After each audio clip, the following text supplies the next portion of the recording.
So apparently, I have not had any sleep. Although I tried to, but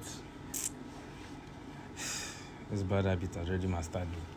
So, to the matter on ground, I came across a post that a guy was complaining that he usually cries before he gets into the house because before he got married to his now wife, they were all splitting bills and equally taking care of responsibilities. But as soon as he got married, over a certain period of time, eventually slowly started to turn back into 100-0 from 50-50. So he started having to provide everything, even to something as basic as airtime and data. So I'll address this in a very simple way. Some people you meet that are ambitious are not ambitious because they have a purpose or they have something driving them. They're ambitious because there is no one to take care of them at that particular moment in time. There is nobody to save them. There is nobody to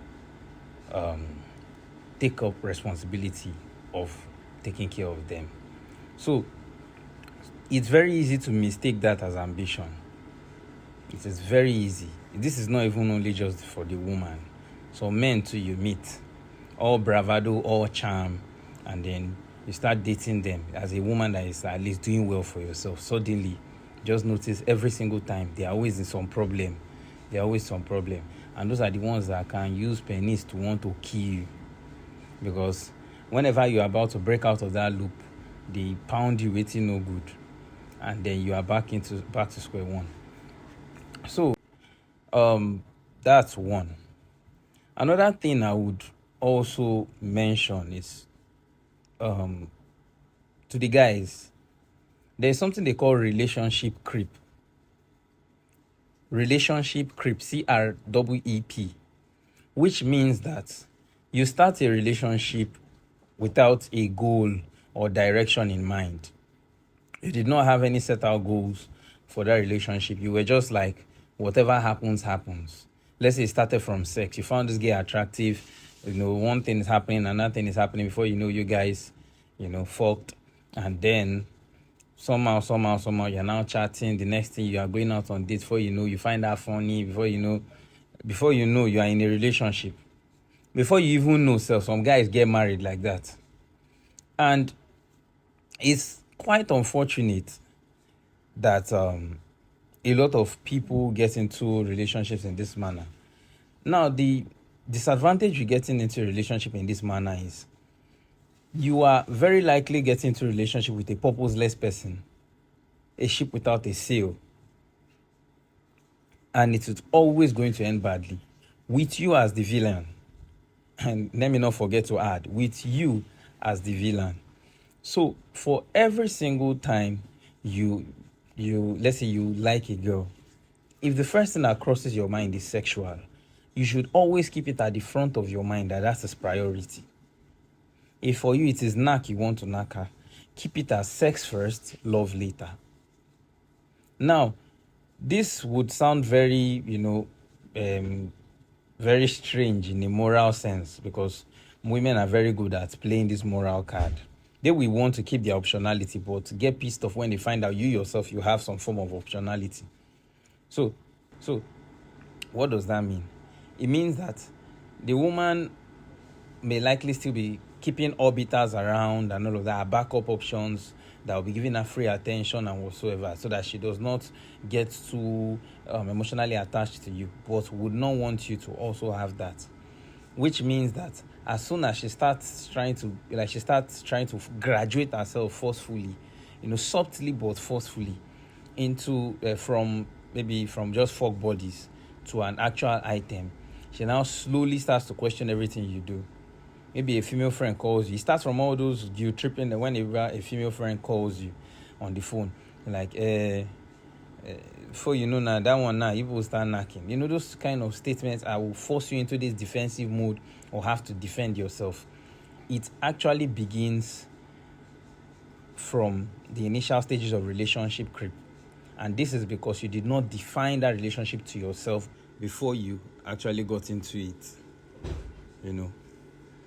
So I would proceed by saying, a lot of times people might appear ambitious simply because it's a form of avoidance.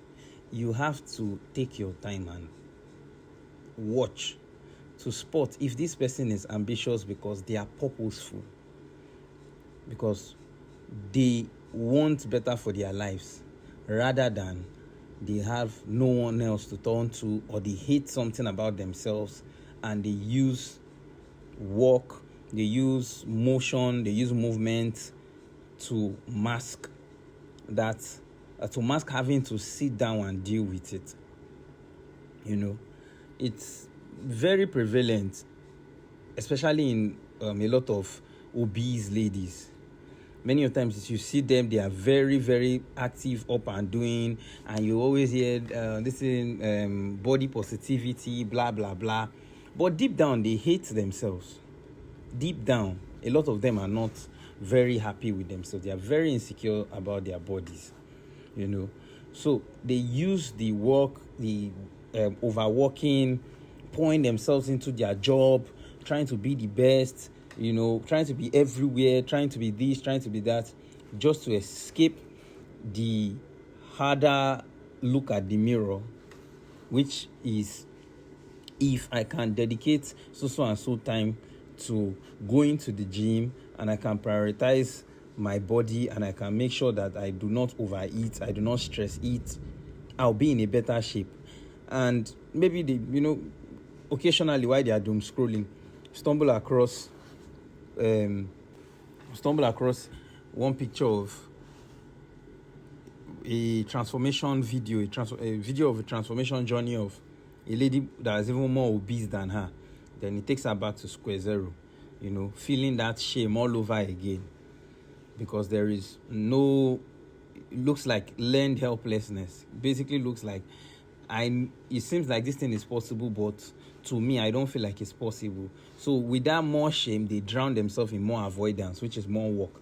So a guy might easily mistake that for, I love this ambitious woman. And for a lot of guys, if that is their spec, the ambitious woman, to them, the body stuff is not really an issue. And they are usually guys that probably are these Bob the Builders, which is, you see a lady that is obese and then you try to turn her into that your dream body, forgetting that whenever you take a person from that particular place, a place they could not take themselves on their own, they see you as God, which makes them to resent you. It's a kind of psychological twisted shit. When you take a person from where they could not take themselves, when you take them to where they could not take themselves to by themselves, and there's always that old place it always keeps calling out to them. So whenever they look at you, all they see is where they were. So they have to find a way to get rid of you by also breaking your spirit. You understand? Or probably putting you in a worse mental situation. So they feel it kind of evens out. They have to even out that balance, because the indebtedness is too much. They are trying to give a signal of like me less. Why are you investing so much in me? That is a lost cause. Because they don't believe in themselves naturally. And then you now came and said, oh, I believe in you. This is what it is. And then you are doing too much. To them, they are like, what do you even see in me investing in? And they will always do something to always put you in that position where you finally tell them that I regret ever, trying to help you. It is not accidental. It is not accidental. So many times, let me not digress again. I'll round up with this. When people tell you who they are, believe them. That guy would have easily avoided this whole bullshit if he has actually watched and listened and asked the right questions. Ask the right questions. Just talking to people about their childhood will tell you where they are mentally, where they stopped growing. And then you will now know, okay, is this what I am willing to embark on for whatever forever means? Then that will help you come to an informed decision before you proceed, rather than getting shocked 2-3 years into the marriage.